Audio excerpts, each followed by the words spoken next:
August 16th meeting of the Paducah Independent Board of Education to order. Madam Secretary, would you call the roll, please?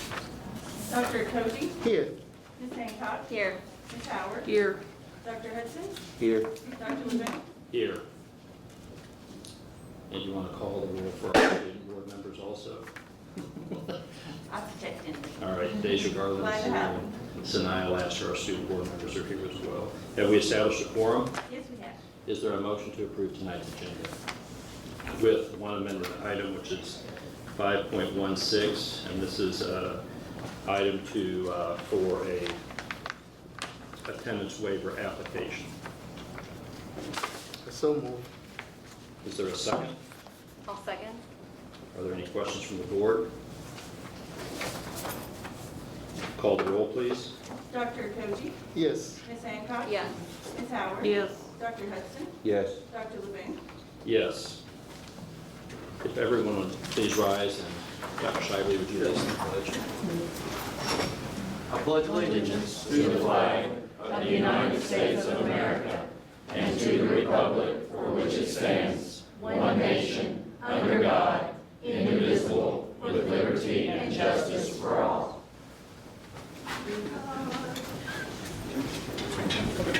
First item on our agenda is 3.1, School Resource Officers. Troy Brock, Director of People Personnel. All right, good evening. Good evening. Just want to take this opportunity real briefly to let the board know and meet our new school resource officers. This is in collaboration with the Paducah Police Department. This has been probably a year in the making, if not a little bit, if not longer. So we're very proud to have them with us. To my left, I have Officer Gretchen Morgan. She is going to be at the elementary schools at Clark, Morgan, and McNabb. And then next to her is Officer Eric Abbott, and he will primarily be at Paducah Middle School and Paducah Tillman High School. So just wanted you to meet them. If there are any questions or anything you'd like to ask them, then this would be a good opportunity, or let you guys introduce yourselves. I've been with the department for 18 years. Eric's been with us 6. We also have Cassie Skinner Ravens. Sorry, she's at the middle school. She couldn't be with us tonight, and then Officer Long will still be at the high school as well. We're looking forward to being mentors to the kids, building relationships. Obviously, we're there for the safety as well of the kids, but our main goal is to really build these relationships early on, all the way up through high school. So we're really looking forward to this program.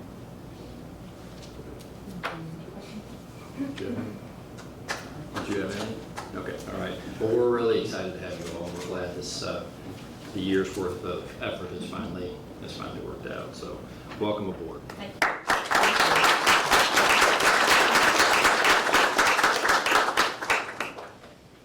The next item on our agenda is 3.2, and this is an update from our equity officer, Shonda Burks.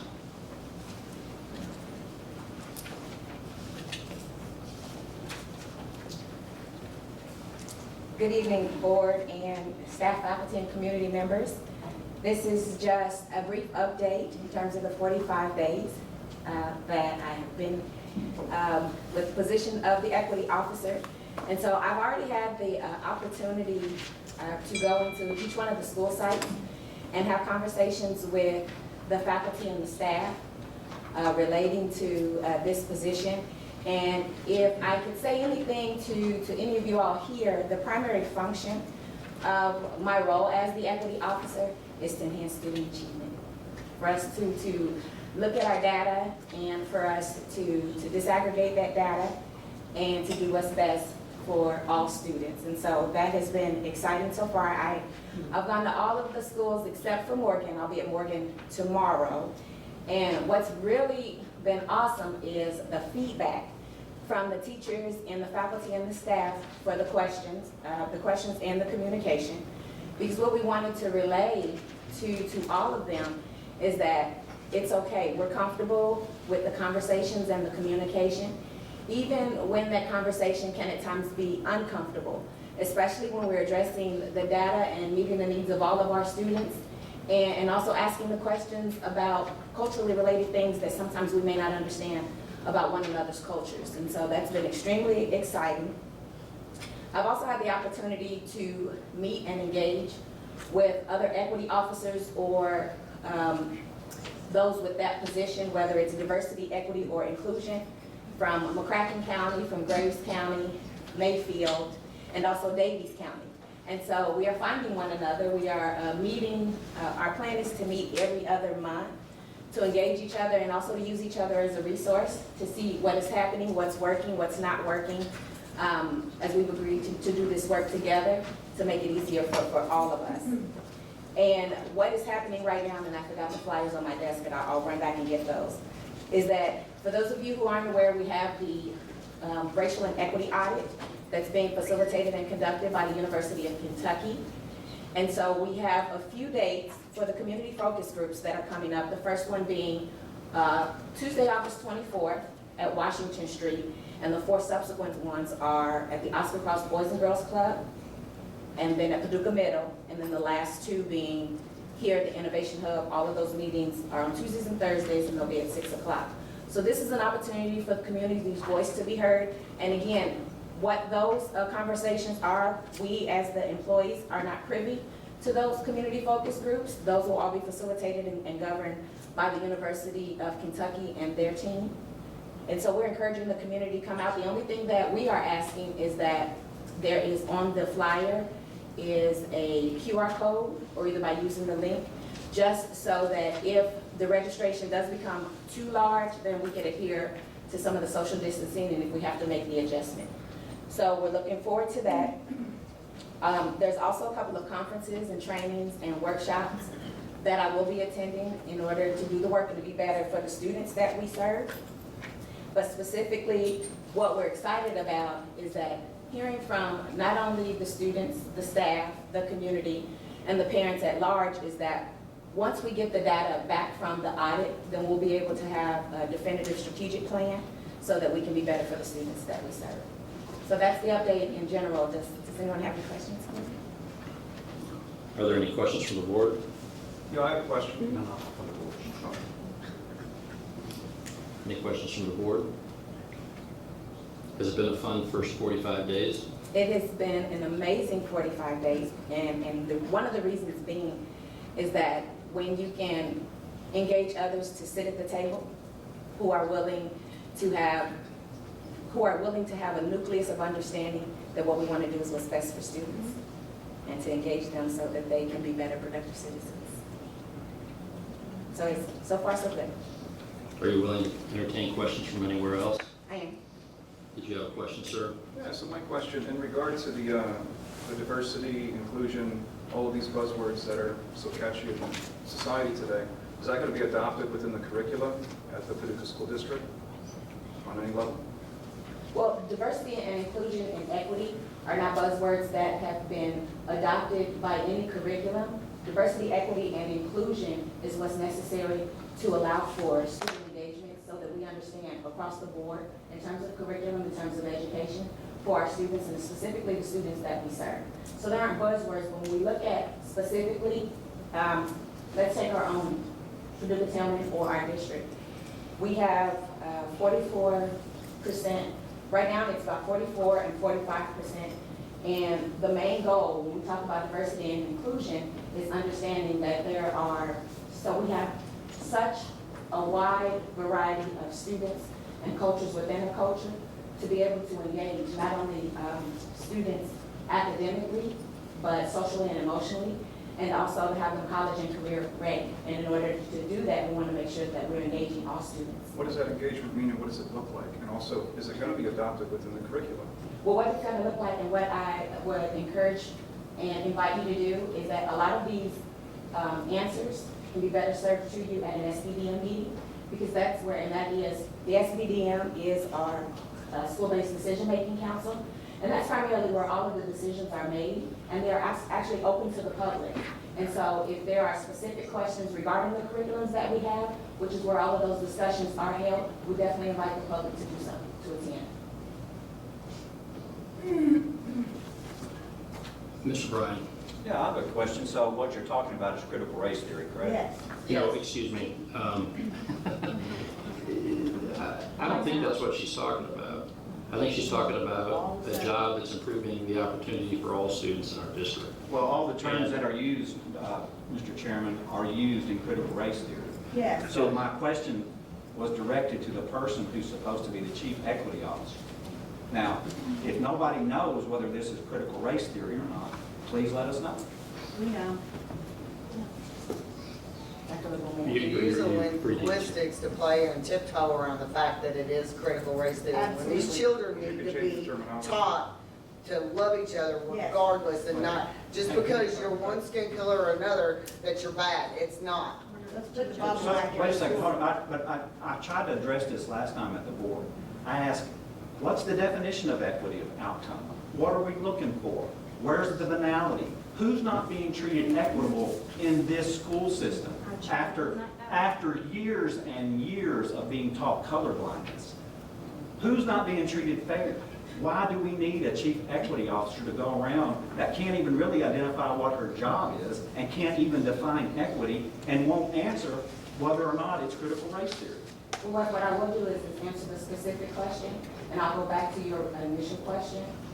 A lot of what you're speaking about can be answered at our school-based decision-making councils. It's an agenda That from the means she's not government. gonna answer your She's not gonna question. answer. No, the question can be answered if what I am asking you all to do is that we could have the conversations if everyone who's coming to the table is actually willing to listen and to speak, to be not only to understand, but to be understood. You get to make the rules where we listen or not? No, what I'm asking is that you all are invited to a public decision-making school council meeting where the curriculum is discussed in terms of what it is that your children are being taught in schools. So I have a very serious statement to make regarding that. If we have an opposition to that, strong opposition, logical and it's consistent, is that going to be taken into consideration? Absolutely, Okay. because the school-based decision-making council is comprised of you all's principals, there's parent representatives, and also teacher representatives.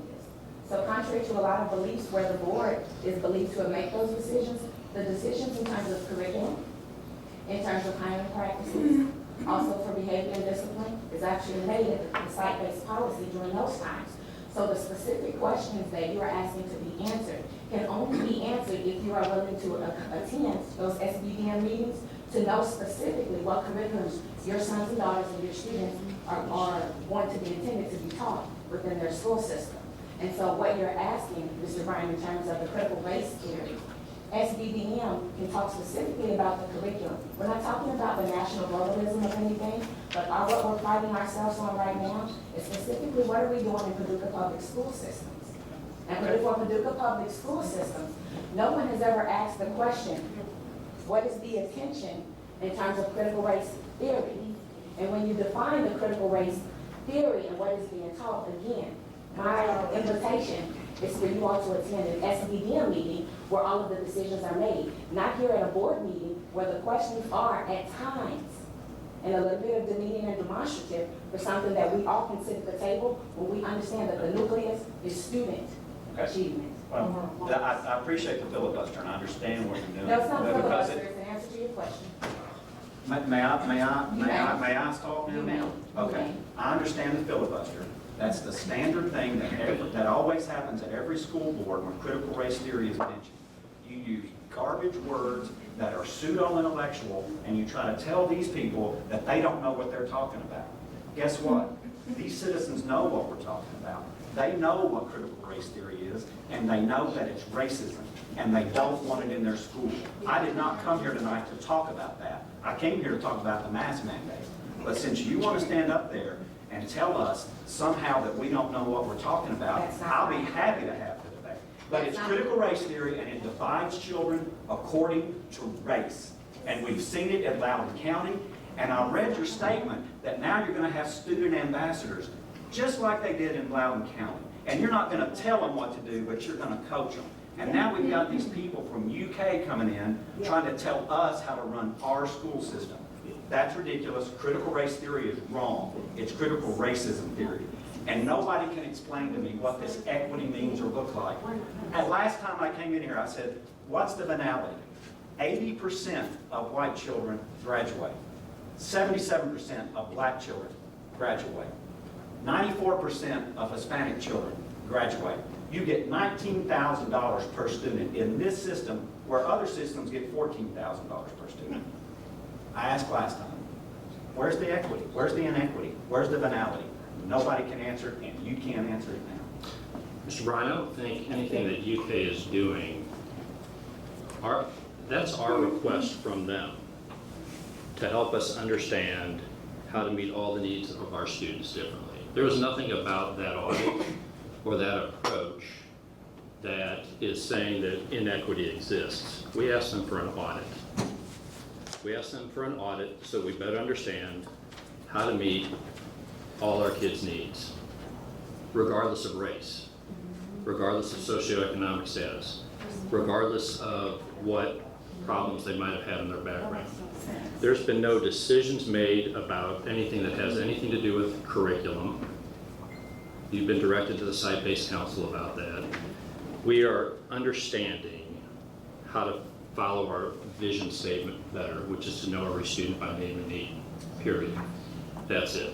Then why do you have an Yeah. equity officer? We have an equity officer because we have a very diverse district, and we feel through the work of an equity officer, we can better understand those needs. Let's just teach our That's kids to it. love one another. It's simple. That's part of the That's whole simple. process. It's really simple. Excuse me, getting an audit, excuse me. Love thyself. The audit will help us accomplish the goal that you're talking about. What is? That's the way I see it. And I see the work that she's doing as being very helpful for us in this whole district. And Mr. Bryan, I appreciate the fact that you're talking about the successes of the district in the past. I don't discount those. I think we've got a great school district. My wife graduated from the school district. I sent my kids to this district. I still have 2 kids in the district. Me too. And they're gonna stay there. And there's nothing about anything that we're doing that's divisive or racist. Not What so we're- far. Well, so then what's the problem? Well, so the problem is you spend $101,000 of taxpayer money to hire somebody who evidently, we don't even have a definition of what their job description is. That's the first thing. And the second thing you have to understand, doctor, and maybe you don't pay attention to these things. Critical race theory is divisive, and everything, all the buzzwords that were said here were critical race theory. They were directly out of the playbook. We see what's coming. This is the groundwork for it. That's our opinion.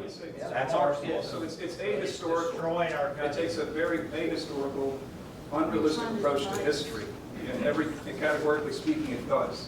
And so it gives a flawed and erroneous perspective of the world that we're living in. I understand that they're wanting to shape the world to how it fits their needs and their wants and desires. I say give us That's not some time. reality. You know, Mr. Bryan, you said not yet. I say you give us some time. Let's just work been around together a long moving time. forward. Usually you Excuse me? stop it before it starts. That's what we're trying to These are do. the seeds It now made being planted. Minneapolis The and harvest will Portland come last later. time. Is that Doctor, what you're wanting to do? Here's the problem, doctor. We see what's going on around the country, and everything that's being said here was repeated in Loudoun County, Virginia, when they ended up with student snitches. The student ambassadors became snitches for other students. I talked to a mother who removed her children from the Paducah public school system because, and they sent her to another school, and the first day of school they asked her, she asked her daughter, how was school? And she smiled and she said, nobody looked at me bad and nobody tried to judge me. And that's sad. That's going on now, doctor. That's going on now in this system. Students are being made to feel different because of the color of their skin. That's not right. Well, I don't think I'm that's a the product. system. I'm a product of Head Start. My father helped deseg this school system. And what's going on with this critical race theory and all this talk of equity of outcome has no place in our school system and no place in our society. Well, I can just tell you that none of our discussions have revolved around foisting a theory of critical race theory. None of our decisions have been around that. Our decisions have been around exactly what I said a second ago. It's exactly what Ms. Burris said, and that's understanding the needs of our students better. And $100,000 to understand all our students better is money well spent, in my opinion, number one. And number two, her statement, she's here to improve the outcome of all students. She's had 45 days. Let's let it develop. I want to thank you very much for letting us have input, first of all. I appreciate the board's indulgence. I feel like I maybe have overstepped the bounds, but you opened it for questions, so I appreciate that. And Doctor, thank you for your comments, and we're going to hold you to it. We're not going to have our children separated by race. We're not going to have it. We'll do whatever we have to do. We'll pull our children. We'll file lawsuits. We'll do what we have to do. But I hope we don't get to that. And I appreciate you saying that. I really do. Dr. LeBoon, if I may, Yes, ma'am. Mr. Bryan, I would be willing to have a conversation. I would be willing if you could call the office. Absolutely. And I'd love we to. definitely can have a seat at the table for Absolutely. discussion. I am open to that for discussion. Absolutely. For discussion. So I would love to do I that. look forward to that. I look forward to it. Thank you. I know you meanwhile. Did you have anything else, Ms. Burris? No, sir. Thank All right. you. And thank you for fielding questions. No too. problem. The next item on our agenda is item 3.3, which is Paducah Head Start. Christy Lewis. Good evening. Good evening. You know, I always start the year talking about student achievement, but I wanted to do it a little different this year and start off by celebrating our staff. We have some amazing staff in Paducah Public Schools, but I'm going to celebrate Paducah Head Start. I want to brag tonight. So we've got 55 staff members at Paducah Head Start. 25 of those staff members were either Head Start kids or Head Start parents. That's something to celebrate in itself.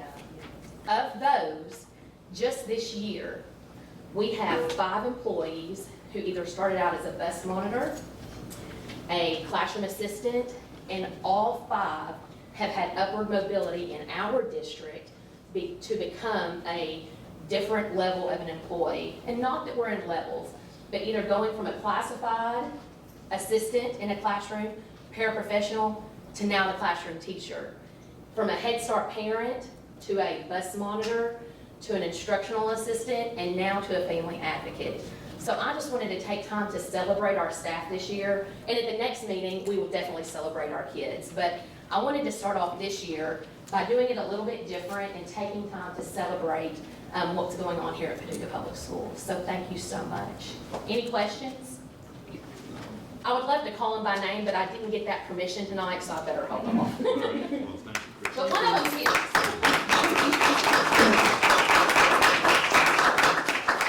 Any questions from the board for Christy? Okay. The next item on our agenda is an opportunity for oral communications from the audience regarding items which are included on tonight's agenda.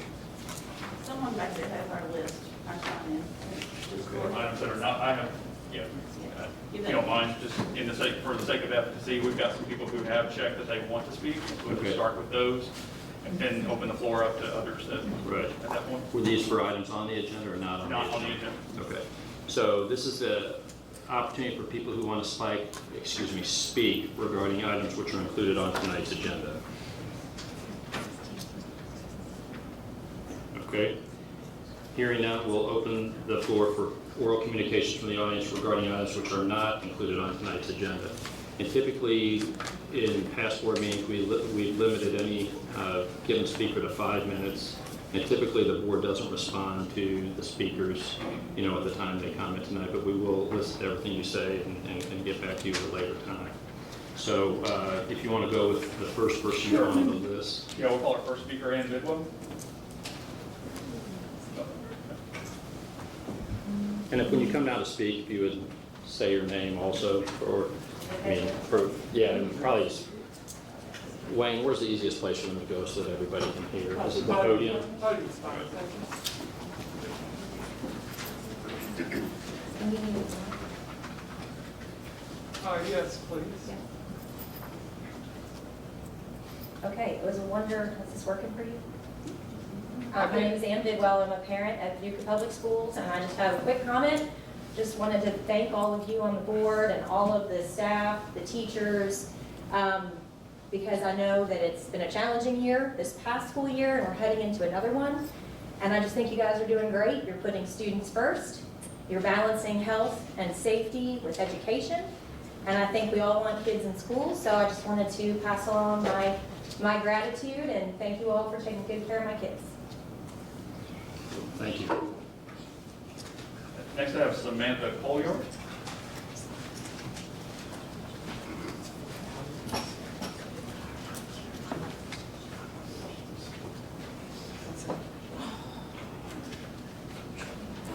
Hello, thanks for allowing us to be here tonight. My name is Samantha Collier. I'm a parent of 4 children Ms. here in Collier, Paducah. hang on just a second. I don't think that mic's working. Yeah. Is there a button, there's a button on the Is side? that better? No. Green light? Could Dr. Hudson's microphone be used by any chance? Yeah, that would be fine. Like a rock star or something. Microphone on? Am I listening?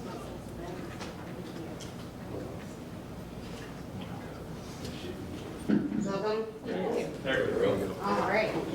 My name's Samantha Collier. I'm a parent of 4 students here in Paducah.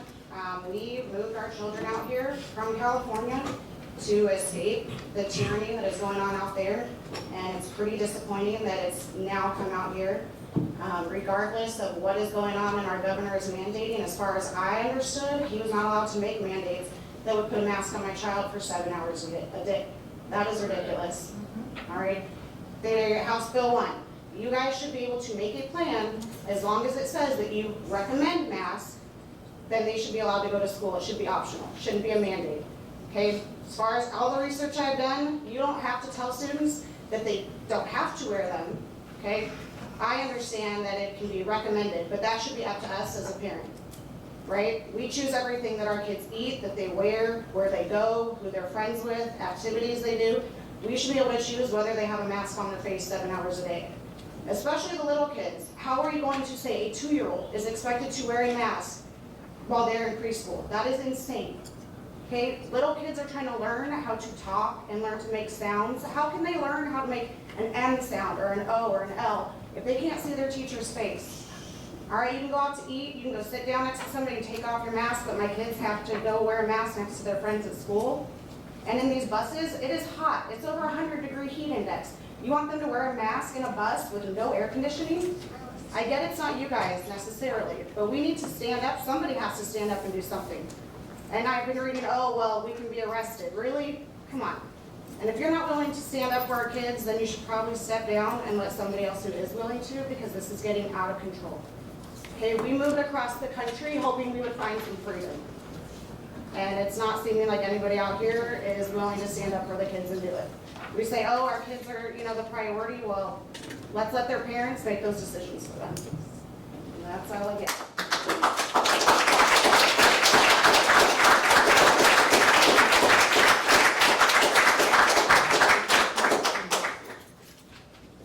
Next up I have Cynthia A. I'm sorry I couldn't. Abraham. Okay, thanks.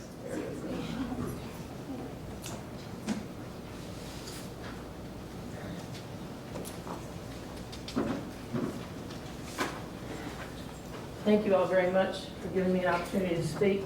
My husband is ill tonight, so I have to step in, so bear with me. I'm not from this area. My husband moved here when he was a young man, and the experiences he had in this area are about the same I've had.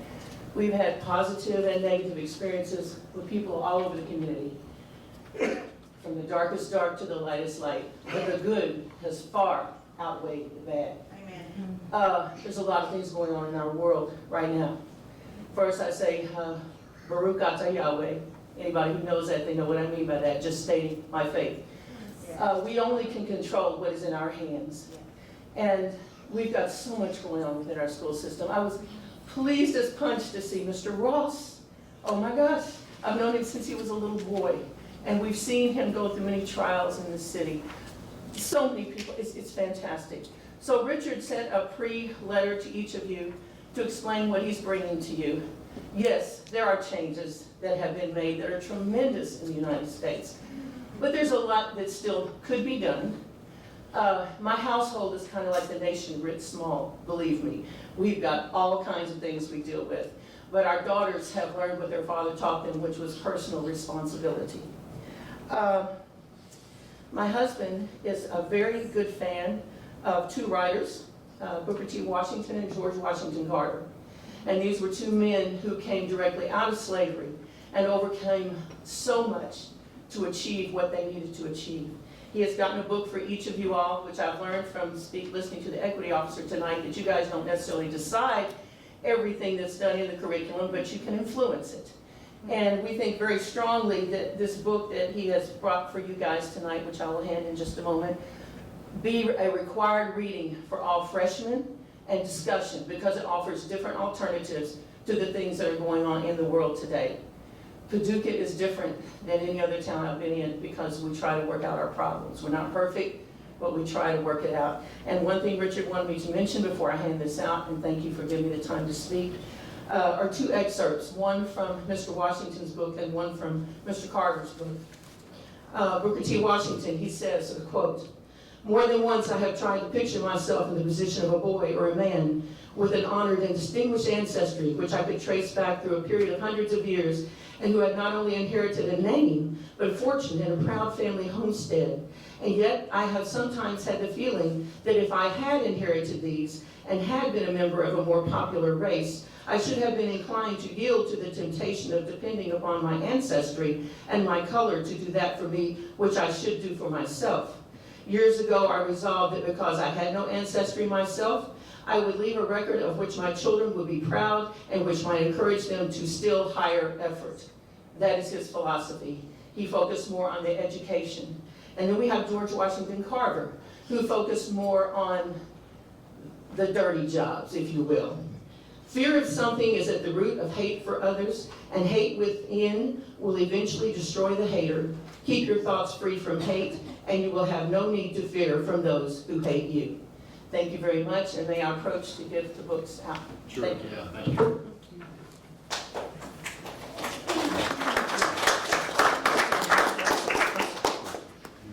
Thank you. So interesting.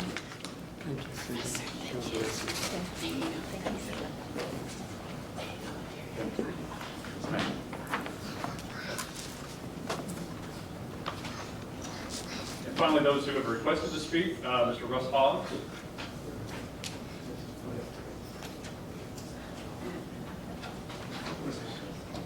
Read your phone.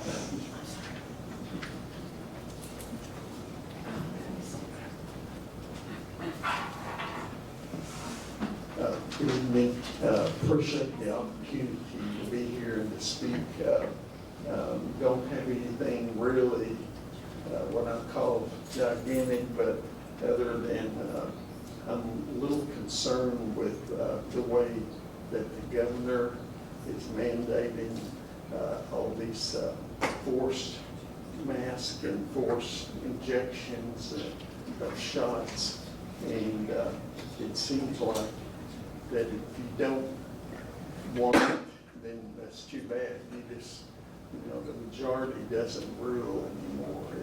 And it should be, in my opinion, of course, a free country and a free will if you want to or not.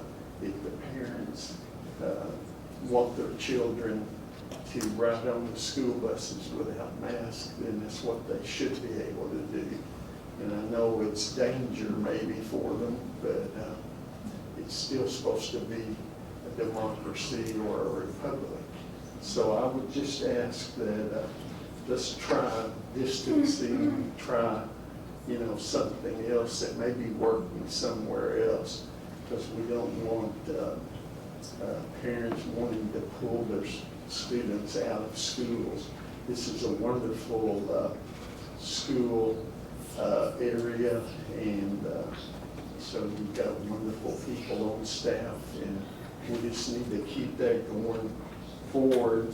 And so maybe if we can discuss this critical race theory, because I'm not feeling good about it. I've heard people speak that it's brings in more problems. So that's all I have. Thank you. Thank you. What was your name, sir? It's Russell Hobbs. Thank you.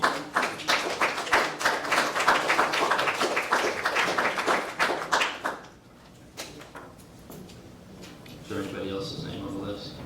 There are several on the list, but only those, that's of all who said they wanted to speak. I see. Is there anybody else who would like to speak regarding items that are not on the agenda? Mr. Bryan, would you like to go? Sorry first? about that, I must have signed the wrong list. That's all right. Apologize for that. Thank you all. Maybe you should come back next month. I'll be back next time. I'm just teasing. Thank you all again for letting us speak, and Mr. Chairman, thank you for letting us have some back and forth and discuss this issue. I know it's important to a lot of people. You said that this board would not put in a critical race curriculum, that's not what you're talking about. Can you amend that to also include implicit bias and equity of outcome? You don't have to answer that question. But let me clarify, I didn't say, I really didn't take a position on that part of the curriculum. I was merely saying her job is what she said is her job. She's looking at trying to improve the outcome for all students. I think I get what you're saying. And I'm not playing, I'm saying I didn't speak against critical race theory, I didn't speak for it. I'm just telling you, we are not following a playbook that's been thrown out there. She's working to improve outcomes for all students, just like all of us, and I know just like all of you are too. And the equity audit is not part of a plan, only to understand the needs of our students better. That's it. So when you can hold me to that, all right, but that's the extent of what you can hold me to. I understand, thank you.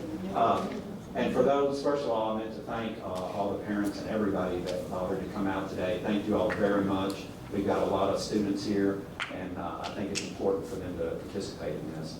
So just deciphering what the chairman said there, I think what he's saying is you're going to have to go to site-based decision committee meetings. They're the ones who are going to institute critical race theory. At any rate, I'm jesting. They're the ones who would be responsible for instituting critical race theory if it is instituted. But let me just say that. Since you're jesting, I wouldn't go to the site-based council with the idea that they have an agenda. Okay. I would go to the site-based council with your thoughtful suggestions on how to make our district better and what can be done to do that. That's what I would go to the site-based council with. Well, I'm just telling you that I don't think there's any indication out there that this is, and I appreciate somebody moving from California to be here. I really hope you can continue to feel like our school system is in the, we are listening to everybody, and we are trying to do what's best for students. We're trying to give a voice to everybody. And I think we've done that well in the past. I think we can continue to improve on it and do better. So I just hope when people go to the site-based council, they won't go with an idea that they have to attack something that they maybe don't even have to attack. But I think the site-based council would welcome their involvement and their collaboration in how they're doing their work. But there are certain questions that we as parents have that haven't been answered. For example, implicit bias. Implicit bias training. Is that something that you advocate? Is that something that the equity officer advocates? We haven't been told. Equity of outcome. Is that a policy or is that a philosophy that is advocated? We don't know. So if it looks like a duck and it quacks like a duck, you're telling us it's not a duck. Doctor, I'm telling you, all of this implicit bias, all of this equity of outcome, all of this having student ambassadors that will then go and participate, this is all part of what we've seen in other jurisdictions. Now, if Paducah Public Schools is the exception, hallelujah, I'm for that. We'll be watching, and again, I appreciate you indulging the back and forth. If I can address the mask issue maybe briefly. Sure, absolutely. That was what I was here for. About a year ago, the governor came in and he said, well, at this time, the governor said, well, the COVID doesn't really impact children, but it's dangerous and we need to delay school opening until September. Okay, fair enough. Then when he opened schools, for those that went, there were mask mandates, but then there was a NTI or a virtual option. Now we come to this year, 2021, and the governor says, yes, students are being harmed, they're getting placed in school. 200-something students a day in the United States are, quote, getting the virus or whatever. So his option was, make all the students go to school and wear these spit guards that don't work to stop an airborne virus, and jam them all together and don't give a virtual option. So I have a very narrow point to make tonight. I've got a little girl at home. She doesn't do well in math. To send that little girl to school for 7 hours a day, day in, day out, would be torture. Yeah. Now, I obviously have issues with some things that I see going on with this board, but I can't abide that. I will not send my child to school in a spit guard that does nothing except play political games. So I'm not begging, I'm not asking, I'm saying your duty should be, like the equity officer said, to take care of all the students' needs. If you're not going to offer a virtual option, which is being offered in other school systems across the state, please let us know so that we can start making arrangements. Because a lot of parents are like, we are, whether they don't believe in the mask because they think that they can cause actual health problems, which there's documentation for that, or they just have a student that will not do well in a mask. So I guess that's my issue. Hopefully there's something in the works. Maybe you can tell us something about that. Again, I thank you all for the opportunity to speak. You're welcome. Thanks for coming.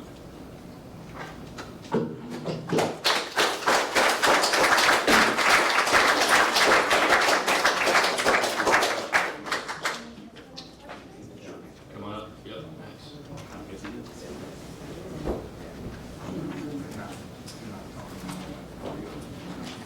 I signed the sheet to speak. I don't know if it was recorded or not. Can everybody hear me? Yes. Okay. I'm also going to speak on the mask. My name is Corey O'Brien, and I'm the father of 2 children in this district. The fact that I have to even be standing here before you appealing on behalf of my children and others is absolutely sickening. It's appalling.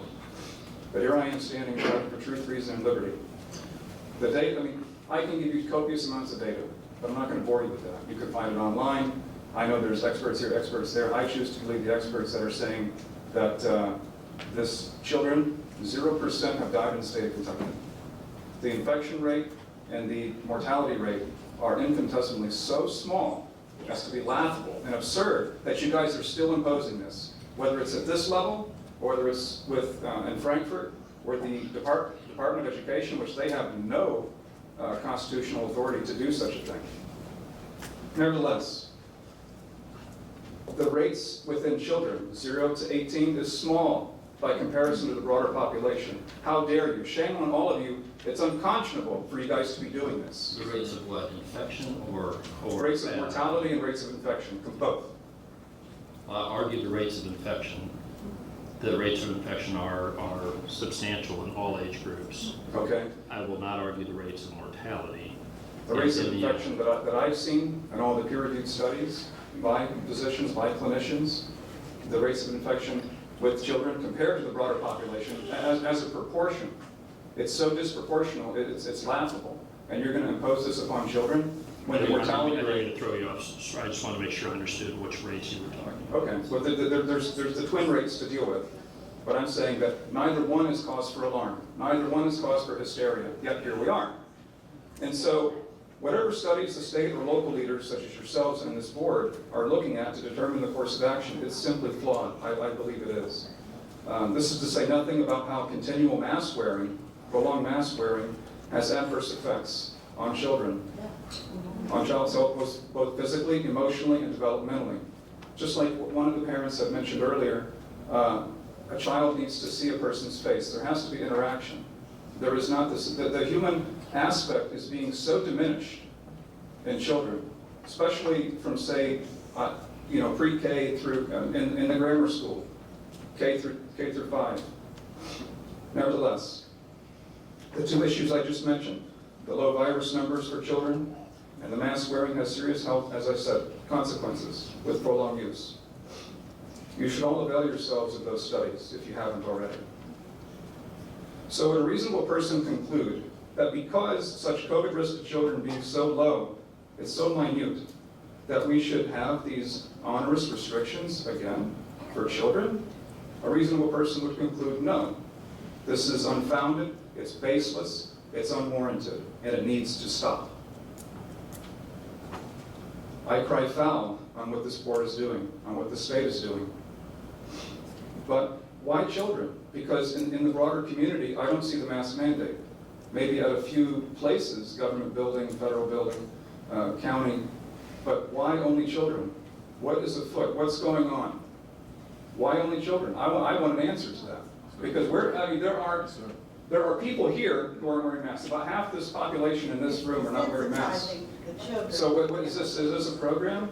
What kind of agenda? What kind of subversion is going on here? Bottom line is this: the citizens of this state, this country, and this world are under biomedical tyranny. Yes, sir. This is how freedom dies. Yes, sir. And there are far worse things in life than death. Yes, sir. Might I add that the recovery rate for anybody who has had the virus is 99.996%. That's the recovery rate, when taken at large with the population. So why the alarmism? Again, I smell something. I'm not accusing this board of anything, but I'm just saying there seems to be something afoot. And I would like some answers, direct answers regarding that. This obsession over safety and fear of death creates a sick society. The fear and anxiety that has so consumed people's minds is a disease. That is the disease. The fear and the anxiety that has so consumed people of this day and age, all over the world, is a disease. This attitude also plants the seeds for any or all authoritarian personalities to come up to the surface, which is what the thinking person sees reflected in all these laws and protocols that come down from on high. When it comes to my health and my children, I will decide, not some entity within government, Yes, sir. not a liaison with government. I'm a rational, able-bodied human being. I can make judgments for my kids, not some government entity. If this tyranny continues, the people will have no choice but two options: to become enslaved, or to refuse and resist in the name of freedom. And for Yes, posterity's sake, for truth, for reason. Yes, sir. We're living in a it's no longer post-Christian, it's no longer post-modernism. We're now living in a post-truth age. We're living in a post-reality age. So, I'll leave with a quote by the novelist George Orwell. If you want a vision of the future, imagine a boot stomping on a human face, forever. Are we close enough to that point? Signs around us say we might be. I would rather have dangerous liberty than peaceful slavery, said our third president, Thomas Jefferson. So, if this last year and a half tells me that we have lost a better part of what was once a free society, I think that's accurate. As I said, it's reflected everywhere. Now, understandably, Kentucky is perhaps more moderate than other left-leaning states on the coast and other areas and municipalities. I understand that. But still, it seems to be coming here. It's making inroads everywhere. Well, I'm the bulwark to stop that, along with other citizens who are tired, and we're standing up with confidence and conviction. Yes, sir. Yes, sir.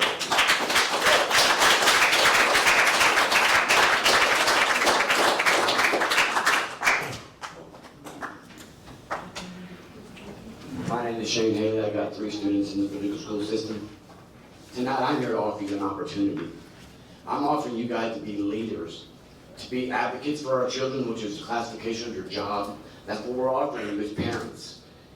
You can't rationally, honestly, go home at night with almost no data that say these masks work as far as preventing anything, with an amountable stacks of evidence, regardless if you want to argue, to say that the harms. We witness our children on a daily basis what they do. We don't need studies to tell us. We see it daily. I speak to you not as anger, as passion. I'm stuck with the struggle right now, not sending my kid to school again today because I watched over what started at the end of last school year. The headaches, the sinus infections. My 4-year-old starts preschool this year. And in his classroom, one of the things I noticed was one of the greatest things I've seen, there's a thing on the wall, they have a bunch of little potatoes with the different emotions on all of them that teach them. So we're going to put masks on all the little potatoes because where they learn from. It doesn't even make any sense. You have an opportunity to stand up tonight. You don't have to follow this rule of the mandate. It's not legal because you are overriding other laws to follow that law. You really are. You can do the right thing. You can stand up and be a beacon for our Paducah. You can be a word and a voice for us. We don't have to mask our children. We don't have to mask our children in school. It's 105 on the bus. Yes. My kids look at each other weird. They don't even know I'm a kid. I talk. My son asks me, Dad, when I go to school, I don't know if I'm supposed to talk, but I don't know if I feel out of place. A 10-year-old shouldn't have to say that. A 4-year-old shouldn't have to fear anything. They just shouldn't have to fear it. And nor should we teach them that mask is protecting them. Absolutely. We should not be teaching them falsehoods. Whether you believe whatever kind of science. What I'm telling you today is that you do the brave thing and you stand up and with no fear of retribution from someone else. If you'll stand up and have our back, I promise you, I speak for myself, and I think we the people will have your back. Yes, we will. You don't have to fear the people above you. You can stand with the citizens of this community. And it's not small. I know you guys have been following social media. It's not some small little group of people. It's thousands upon thousands. We live it every day. It affects our lives. You're going to find yourself with empty schools because we're going to pull our kids from these schools. We don't want to do that. We want them to come to public schools. We believe in public schools. We do in our heart. They need the social engagement. They need the diversity. They don't need to just learn from their brothers and sisters at home. They need it all. But if you're going to abuse our children in our eyes across this community, this is abuse to our children. And if you think that we'll stand here, it's not even commonsensical. It doesn't even have any common sense. And if you can tell me with a clear conscience and a clear heart, if you can tell me that this makes common sense, and if you think that the parents of all these children are either going to stand by and let our children be abused, you are sadly mistaken with all the passion I have in my heart, and I hope that y'all go home tonight and really search your soul and be brave leaders and make a stand for us. Thank you for your time today.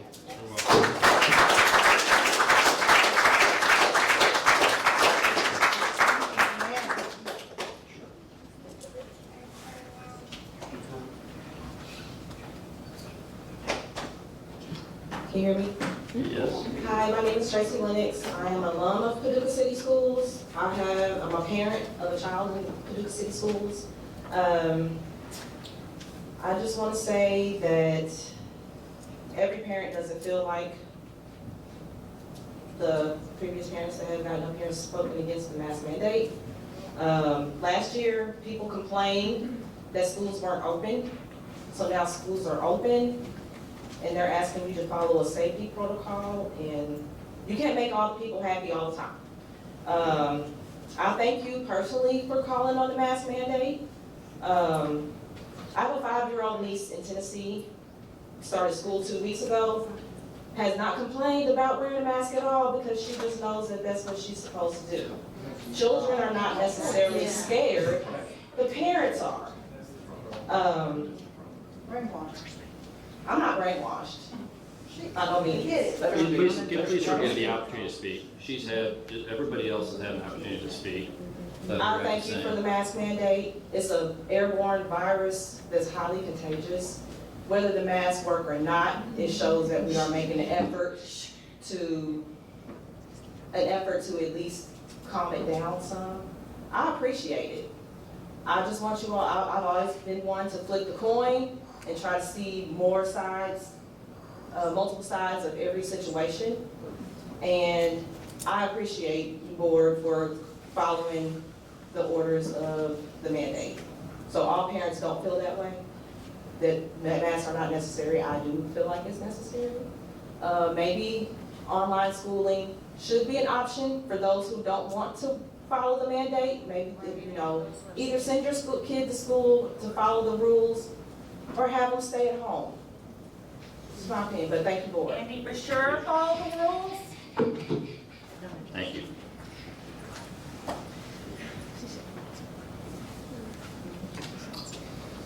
Are there other people that want to speak regarding items which are included on tonight's agenda? Excuse me, not included. Hi, I'm squeaking my feet away. We'll just take those off. So hi, my name's Shay Faulkner. I live in the city. I have a niece that goes here. I got my daughter goes to McCracken. I'm here to appeal to you guys as parents and use your common sense. Like, if I have to sit up here and tell you the actual science of this, then you don't belong in the position that you're in, first of all. You should already know the science behind all this. Just telling you from a personal experience of what I've dealt with my niece and my own daughter, both of them have a high level of anxiety now. You gotta think about our children as their frontal lobes aren't even fully developed until they're in their mid-20s. You're a doctor, you know that. And when you're teaching these children and you're taking away the most important part of the face to learn how to express emotion or learn expression from another person, you teach them the most important part of how to communicate and interpersonal communication skills with another human being. That is abuse. That is neglect. And when you sit there and ask our children to knowingly and willingly abuse our children, that is wrong. To make a unilateral decision across the board. If they want to send their children to school with masks, then so be it. Amen. They can send their children to school with masks. Amen. There are less of them than there are of us. There is more parents that want to send their children to school to be children. We should let them be children. It's that simple. And then on common sense, just think about this real quick. So when you go to sit at the lunch table, these kids, there's 8 at the table. I'm sure y'all probably have the same thing as McCracken. No mask. They're sitting there for 20 minutes to eat. They're tickled to death to be able to take those masks off the entire time and talk to each other. They relish in that 20 minutes that they get to actually have social time with their friends. This is abuse of our children, your children, your children, your children, your children, everybody's children. This is wrong. Let me speak. Let me speak. It is wrong. You don't do it with sports. Any sports. Oh, well, let's take our mask off and play football or basketball or baseball or softball or soccer. Let's sweat all over each other. Let's spit all over each other when you're in your face. It doesn't make sense. It makes 0 sense.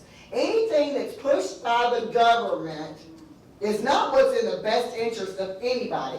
How did you guys feel when Andy Bashir said your children don't belong to you? When he said your children aren't your property, he was saying your children are not your children, they belong to me. How did that make you feel, Doc? How did that make you feel, ma'am? How did that make you feel, sir, when Amy Bashir sat there and told us unilaterally that these children don't belong to us? How did that make you feel? How did it make you feel? It made you angry. You can't sit there and tell me that it did not anger every single person in this room when you got somebody up on his high horse and he's just mad because he knows we've had enough and we've woke up. We have awakened from what was being done this entire time to everybody across the entire United States. And we're sick of it. We're not going to deal with it anymore. We're not going to put up with it. We need you guys to have the courage and the backbone to do what's right. It's that simple. It comes down to that right there, is do what's right. Yes, it is. Do not make a unilateral decision across the board for every single one of these children to wear a mask. If they want to wear a mask, then fine, let them wear a mask. But don't require every child to wear a mask because it's abuse. I have to take my daughter to counseling every week now because she's having pain. She never was like this. Never. The happiest, funniest kids are 15% higher because of these quarantines and all this crap. 15% up higher.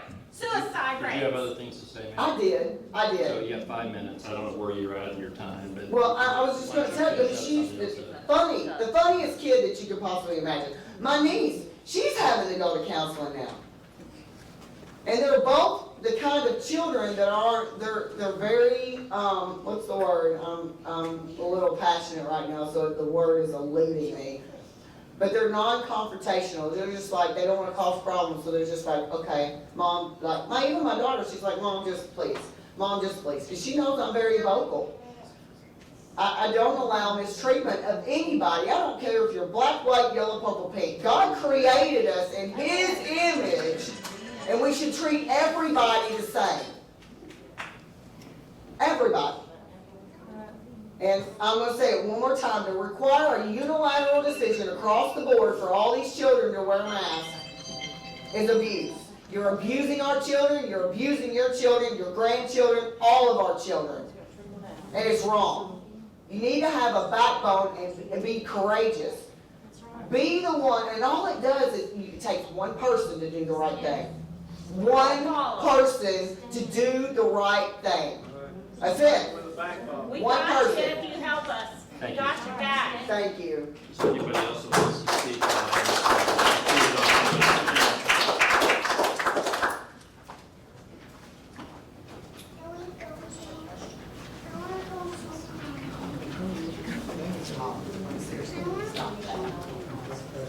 Thank y'all. You're welcome. Appreciate you guys for letting us speak. Some of these guys have testimonies that they showed up at school board meetings and they just shut the meeting down. They just adjourned the meeting. So y'all are, we appreciate that. Appreciate what you're doing. So. What's your name, sir? My name's Gil. We're all Paducans. I've lived here my whole life. I've lived here for 57 years. It's been a good place to live. It's been a good place to raise my children, a safe place to raise my children when I was growing up. We never locked the doors. We left the keys in the car. And this is why many people, like this young lady from California, have moved to Paducah. I've met them in my lifetime because they wanted to get out of that madness. They wanted to get out of that tyranny and that hellhole they were living in and raise their family in a good place. Andy Bashir is not a king. He was elected. He was sent up there to be a governor. He has a lane, a jurisdiction, and he's out of his lane. The legislators that we elected went up there and passed laws, and they're trying to get it caught up in the court system so that he doesn't have to do so he can keep acting like a king, like Yertle the turtle, on top of all the other turtles, dictating to us how we have to do things across the whole state. And it's not right, brothers. We are living in perilous times all over this world right now. People's rights are being trampled. You can go on the internet, you can see people being beaten down in Australia by military police, in France, in Spain, in Germany. I don't know if you've seen this. It's not hard to find. In all of these countries in Europe, in England, hundreds of thousands of people are protesting these mandates and these masks, these arbitrary, nonsensical, anti-scientific laws that these tyrants are passing.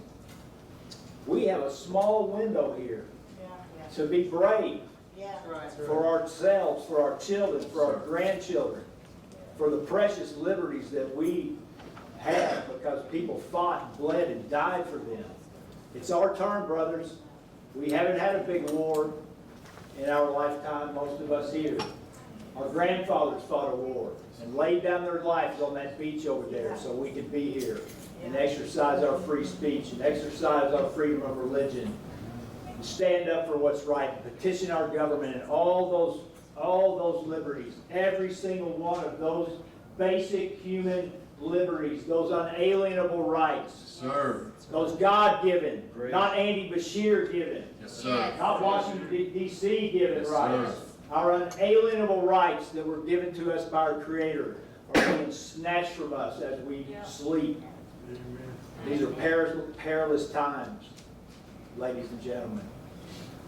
I've seen interviews with people from Poland, a woman from Poland, a Jewish woman that survived the Holocaust, who said that this looks just like things in their country before a communist dictator took over their country.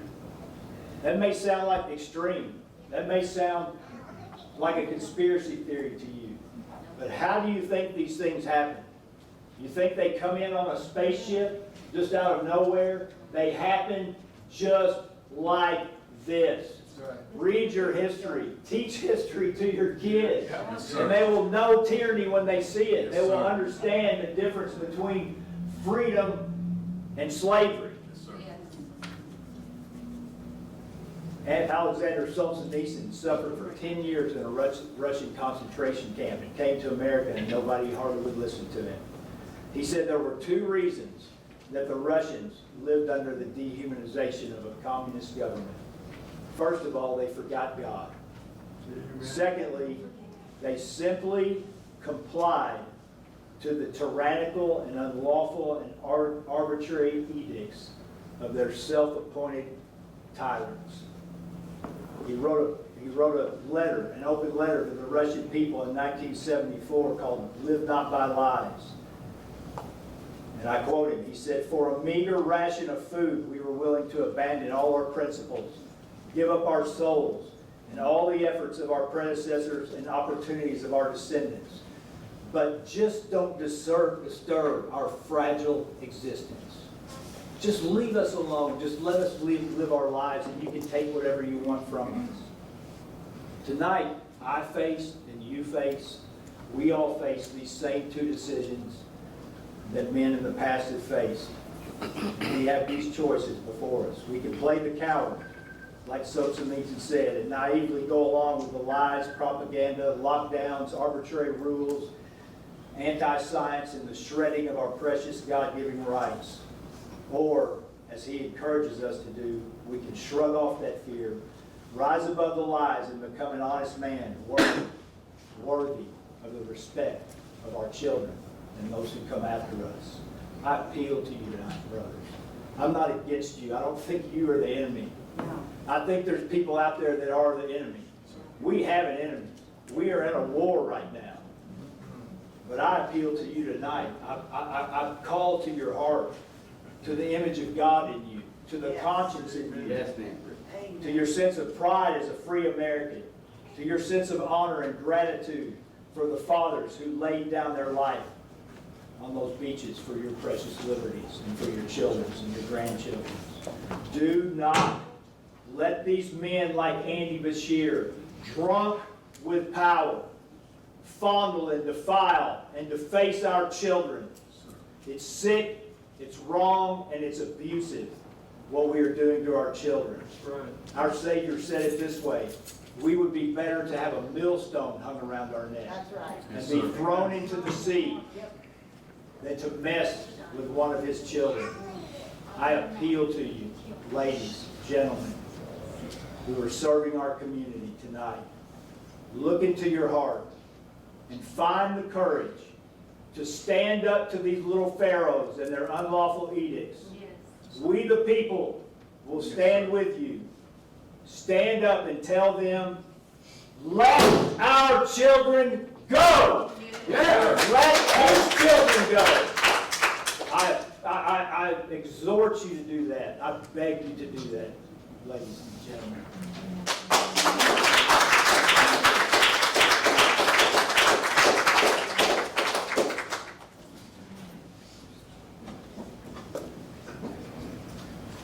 Is there anybody else here who would like to speak on items that are not included on tonight's agenda? I just have an honest question. When does it end? I mean, when nobody gets sick? When is the mandate going to end then? You know? People are going to get sick with stuff regardless, forever and ever and ever. That people aren't going to stop getting sick, whether it's the cold or the flu or whatever. So I'm just kind of curious. You get her name. These quarantines have got to stop too. This high school girl got quarantined, come back to school, got quarantined again. She left the school crying because all she wants to do is go to school. And you guys are stopping healthy kids from going to school.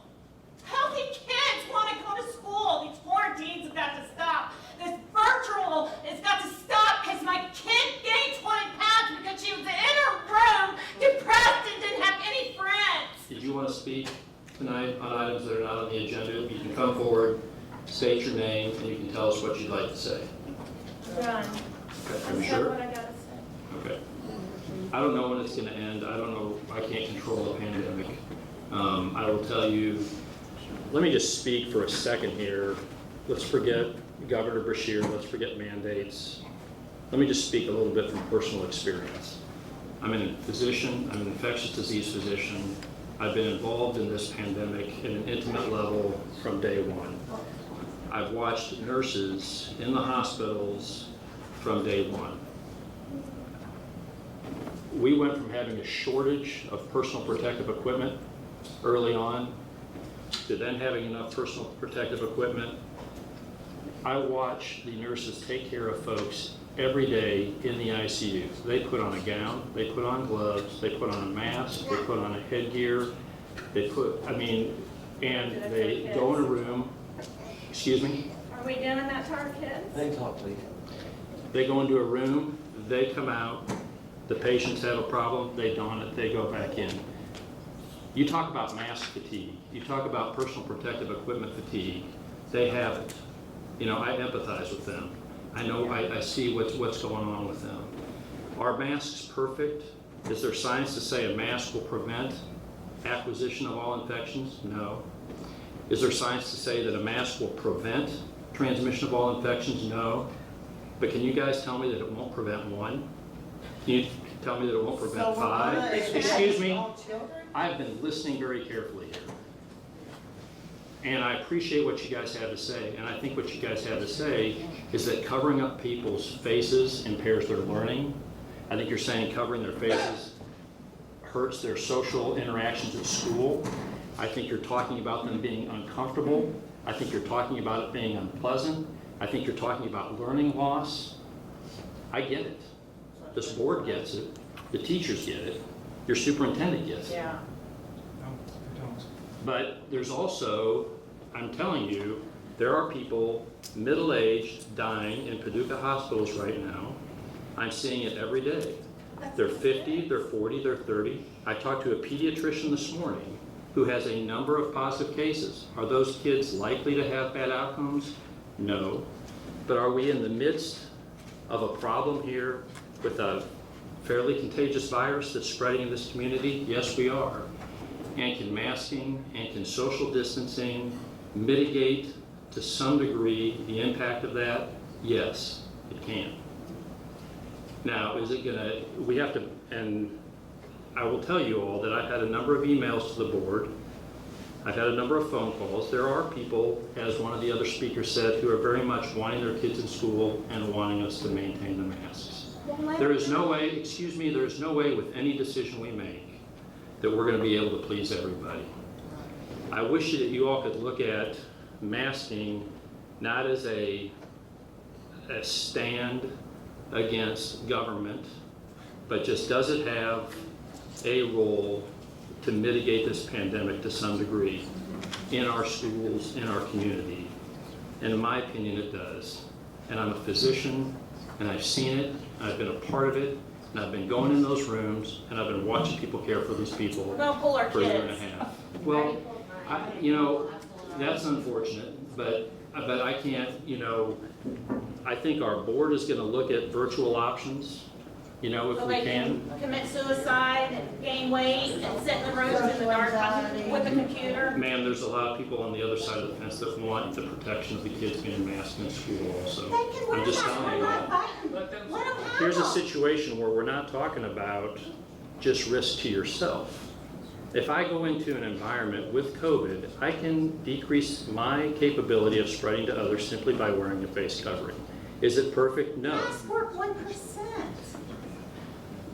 Does it help? They work 100% to control people. Yeah, If I may, taking what you said, if it's one person, that theory, if it's one life, is there a line where preventing one, did you cause a larger problem? Can you acknowledge that the mental effects and the adverse effects are going to go lasting for a long time? No, I'm acknowledging, I'm hearing everything you all are saying. Does that I play really in the am. equation? I'm asking you that question. No, the equation here is just not simple, is what I'm saying. That's a And I simple question understand I'm what asking you're... you, sir. I understand what you said, that makes sense. One life, if it saves one, are you evaluating saving one or saving 10? Are you looking at what the bigger picture is? Are you causing more damage for a solution? Well, the solution is what it's saying.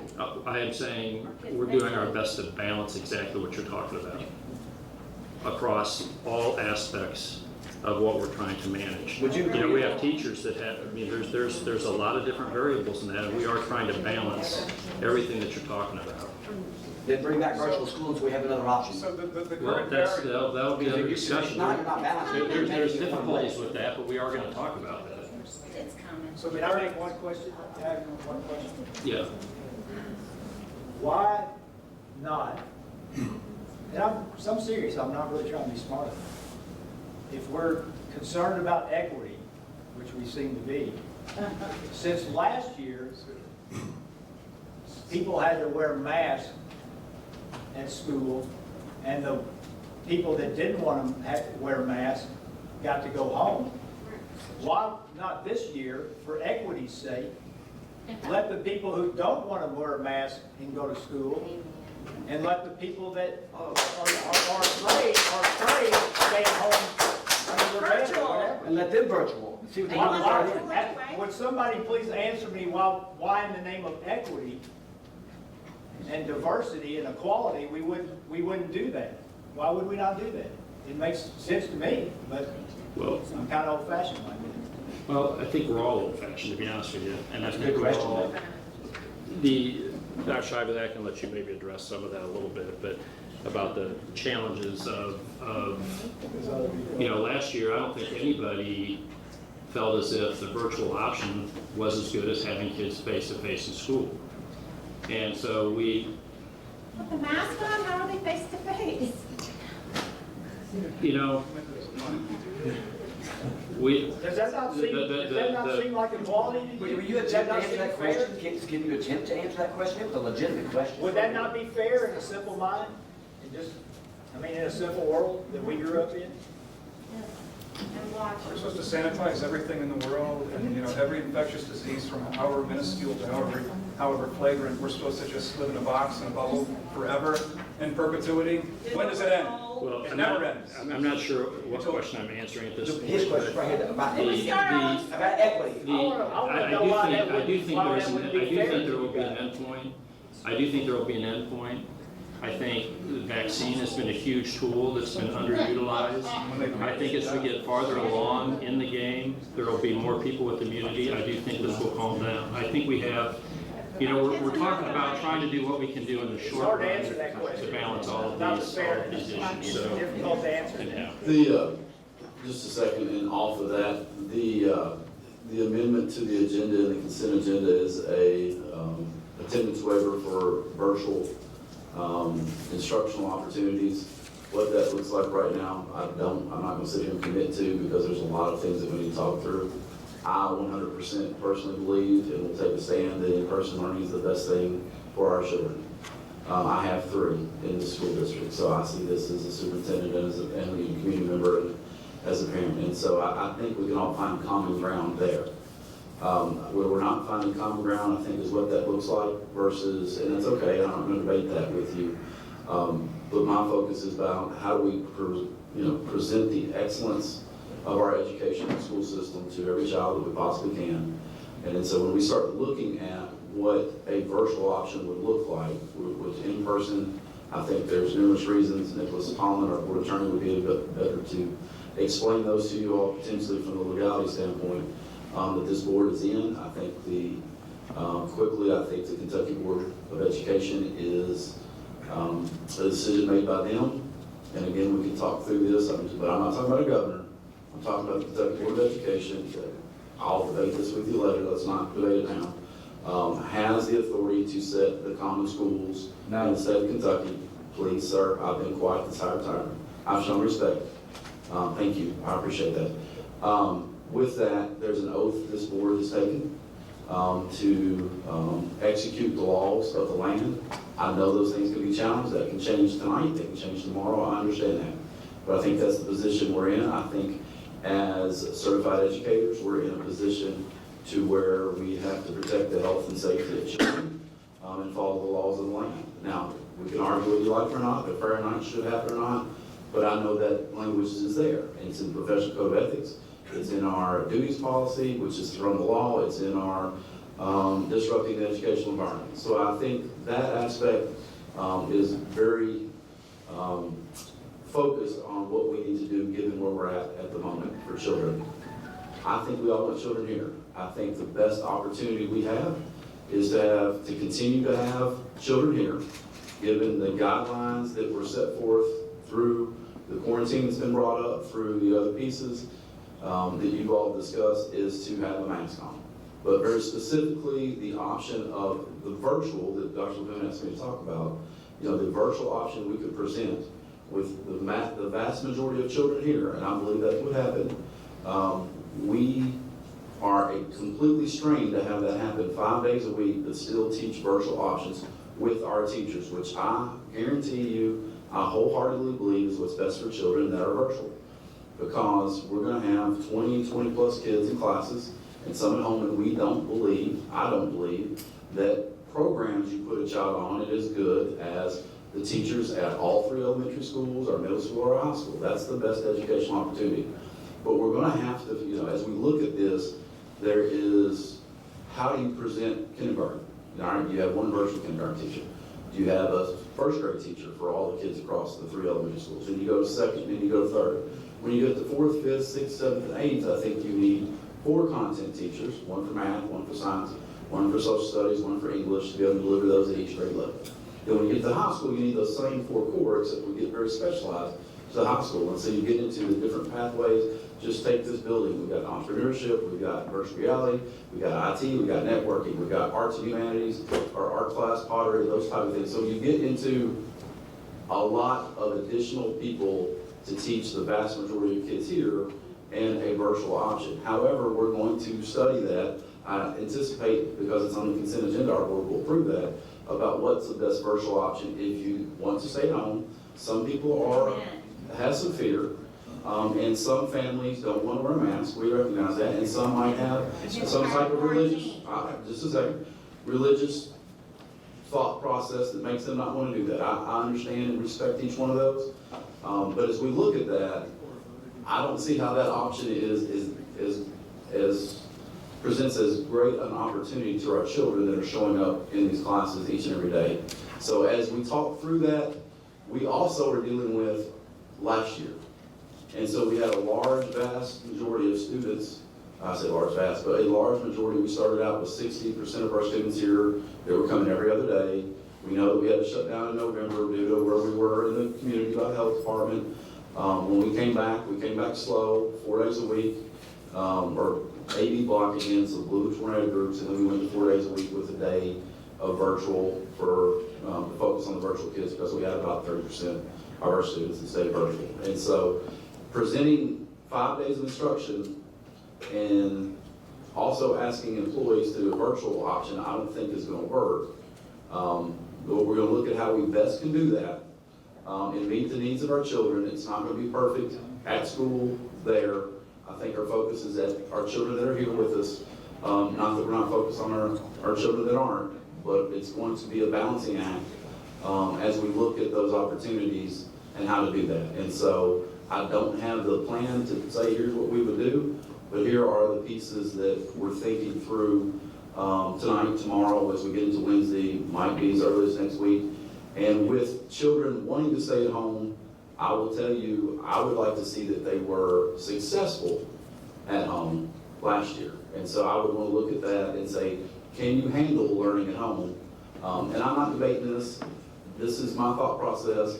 And so I'll be happy to talk to you all tomorrow afternoon, call and schedule an appointment. I'll meet with you as, ma'am, we've got business, ma'am. We have business of the meeting. Dr. Boone asked me to speak. He will be the one that does that. Thank you, and I'm not trying to be rude. I'll be happy to talk to you and lay that out as we go through that. I have meetings starting at 7:30 tomorrow morning. I'm meeting with each school because we're meeting individually, and so that's going to be done. We'll get done at this building at about 2:30. So if you'll call 444-5600, I will happily call you back, or I'll try to listen to you. I didn't get into the office today to return phone calls till about 4:30. And so it's a lot of thought is going into what we need to do, and it's listening to what's important to you all and to others in emails and phone calls, and it's trying to do what's best, given that there's probably not an exact perfect solution for all of us that we all are going to agree on, except we want our children to learn, we want them to be successful, We want them to be happy. We don't want them to have mental or social emotional issues. We want to grow our children in this community. I think we can all agree on that common ground. How we get there might be a little different. We're trying to do everything we can do to meet the needs of each and every child. And I know as parents, and I know this, your child's the most important thing to you. It's great we do well in test scores, but you really want to see how your child did on ACT, not how we all did. I have 3 children in this district. I think that way too. And so it's great, but I want to know how my children did. And so I think I see what you're trying to express, and we're listening, and I think this board is doing the same thing too. And so I don't know that there's a solution right now this minute, but we're working on it and thinking through it together collectively, and also engaging our principals, our other directors at the central office, as we try to best deliver the educational process that we have and you expect as parents of the public schools. And I'll just say also, the hard part is the landscape today is different than the landscape 3.5 weeks ago. And as a physician, I can just tell you that last year, the patients that I was seeing in the hospital who were in the units on ventilators, sick and dying, were in their 70s. How many kids did you see on the ventilator? I'm an adult physician, so I'm not seeing a lot of kids. I don't see kids.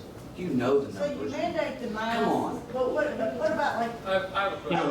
a request about the completed vaccination? I was actually trying to just tell you that I was actually trying to say that there's common ground here. I understand your concerns. I understand your concerns about learning loss. I tried to state that earlier. I'm just saying that the dynamic in this community is different now than it was 3 or 4 weeks ago. And all of us are part of this community, whether I'm seeing adults in the hospital or kids, this whole thing is interrelated. And the whole problem is interrelated. I gave data from the health department last week on the 6 o'clock news. We did an interview with a bunch of folks. You can ask Kent Costner. In Western Kentucky, there was 160 people hospitalized with COVID last Thursday.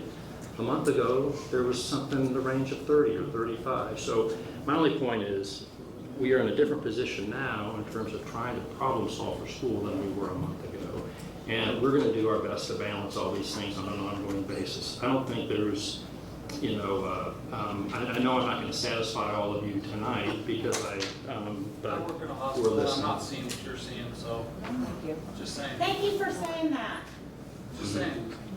I work in a hospital, and when COVID was first around, they had the COVID floor. I remember that. They dedicated an elevator to the COVID patients. I walked those floors, and I did not see what you're seeing. Have you And what's provided- funny have you is- provided well, care for a patient with What's funny COVID? is that floor went away in a week. Mhm. Overnight. How does that happen? How is it that everybody's super sick, we're super spreader, over a week's time it's gone, and now it's back? I don't think so. Sorry, Okay. I don't agree. I got you. I want to touch on one more thing and I'll be done. I noticed when you spoke to us and you said, you used some key words that it really fit into what was being said up there earlier. You spoke to our kids, but you referred to me, and I knew you was talking in general terms, but you talked about, what are they learning as good as the home, and we need to make sure they are, and that's kind of like that ownership thing, that language thing that you use, that we hear right there in front of our eyes. The way you spoke of that thing, we gotta see that thing. Yeah. Are you aware of that? Because you realize we probably know what's good for our kids as you do too. Just because you're a teacher don't know you mean what's best for our children. So to assume that we can't teach them virtually at home, and if I misread you, I'm sorry. No, I don't mean that at all. What I meant was, if we look at it across our district, the success of our children at home was not what we saw at school. And so that doesn't mean your child, that doesn't mean my child, that doesn't mean any individual child, but holistically, the learning success at school last year was better than what we saw at home. And so when I say we, I didn't mean to. No, when you was talking about, we was looking at other options, that's the context, I put it in the context, you said, we're gonna look at the other options, but we also have to look at, are they learning as well? You don't have to do one and have the other, is what I'm saying. You don't have to do virtual and look and make sure that we're teaching them as well at home through virtual in order to implement that, to give us an option, is what I'm saying. Understand, but I'm held accountable for every child in this district. I see my role as working with parents. I see my role as working with our employees. I see our role working with the board. to do what's best for children. And so that's, I see that as a group of us working together. The adverse health effects that are rising with prolonged mask wearing with children, you said you're accountable, I remember that. Doctor, if I can, excuse me, I want to make sure, because I have to go and I want to make sure I heard you correctly. Are you working on a virtual option and it's going to be next week sometime before we get an answer? Did I hear that timeline right? Because some of us have to make a decision by Wednesday. I understand completely. I will have that as soon as I possibly can. I promise you. It's lengthy days and nights and conversations. And so this is a step that came available to us maybe last week, Mr. Brock, that we got via email. And so we're acting on it tonight. And so what that looks like yet, there's a lot of people to get input from and make great decisions from new information. And I need to take that through that process. And tonight, getting this approved is the first step.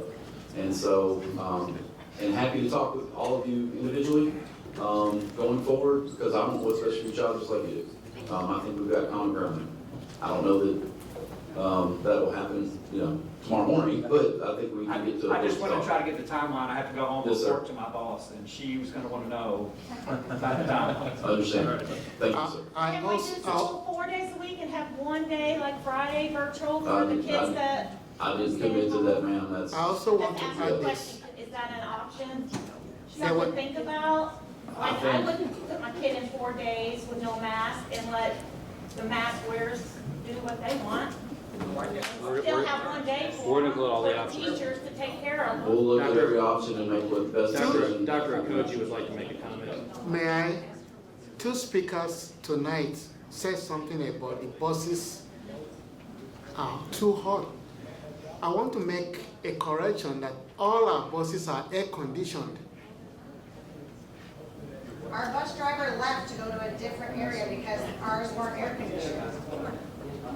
With masks on. Our buses are air conditioned, are they not? I think the vast majority are. Mr. Sprague's here to confirm that. Everyone we bought in the last 6 years have been. Our bus driver left because his bus did not have air conditioning. That was his reasoning. So it's there. I don't see why, if masks work, then why can't kids who don't want to wear them, not wear them, and the kids that want to wear them, wear them? If they're so effective, They don't understand. it's not, I don't get it. I don't understand, because you know what? I got COVID by working in a hospital, wearing a mask and all that gear, and I still got it. So tell me otherwise, because you know what? I have natural immunity. I've been tested for it, and I still got it. That was back last November. And I'm healthier than any of these other people that are hiding in their, with their mask on 24/7. It's how we've always done it. Well, we're gonna take a couple of minute break here, but there is the other side of that too. I mean, I worked for 2 months seeing COVID. I worked for 2 months seeing COVID patients and had an antibody test when my family had COVID, and I lived in the house with 2 people with COVID. Tested myself twice and never got COVID. So social distancing, mask wearing does work. I totally agree with you though, it doesn't work all the time. It's not a perfect solution. And so we're just talking about trying to layer protections as best we can. And that's it. And so we're gonna take a couple of minute break here, and then we're gonna move on to the rest of our agenda. We are listening to what you all are saying, believe me. And I know our superintendent's we're gonna work out and try and work on solutions that will meet the needs of as many people as we can. I promise you that.